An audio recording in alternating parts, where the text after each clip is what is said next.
जंतर मंतरवरून पोलिसांनी उचलून नेलेल्या सोनम वांगचुक यांचं रुग्णालयातही उपोषण सुरूच. कुठलेही वैद्यकीय उपचार घेण्यास स्पष्ट नकार, तर उद्या संसदेवर मोर्चा काढणारच आंदोलकांचा निर्धार.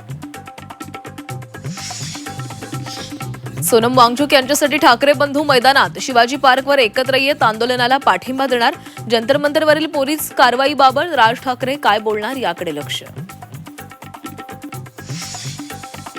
तुरुंगात असलेल्या मोठेगावकरच्या आरसीसी क्लासचा नीट निकालानंतर जल्लोष. आनंदोत्सवानंतर काही मिनिटातच सीबीआयकडून क्लासची झाडाझडती.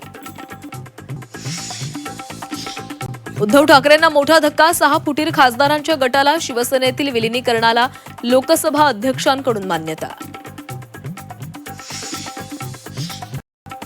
भाजप शिवसेनेमध्ये कोणतीही कुरघोडी नाही, सकारात्मक स्पर्धा असायला पाहिजे. झी 24 तासच्या मराठवाडा सन्मान कार्यक्रमात पंकजा मुंडेंचं विधान.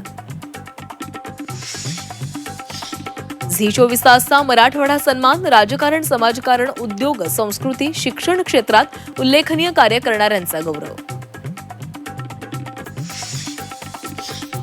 मुंबईत महिनाभरात 902 झाडं पडझडीच्या घटना. 1200हून जास्त ठिकाणी फांद्या तुटल्या. मुंबई महापालिकेच्या पावसाळापूर्व वृक्ष छाटणीच्या कामांवर प्रश्नचिन्ह.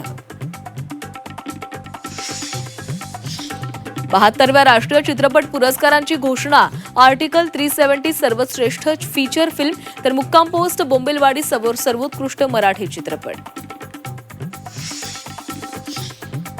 फुटबॉलच्या महाकुंभात अर्जेंटिना आणि स्पेनमध्ये जगज्जेतेपदासाठी लढत. मेस्सीची जादू की स्पेनचा अभेद्य बचाव ठरणार याकडे लक्ष.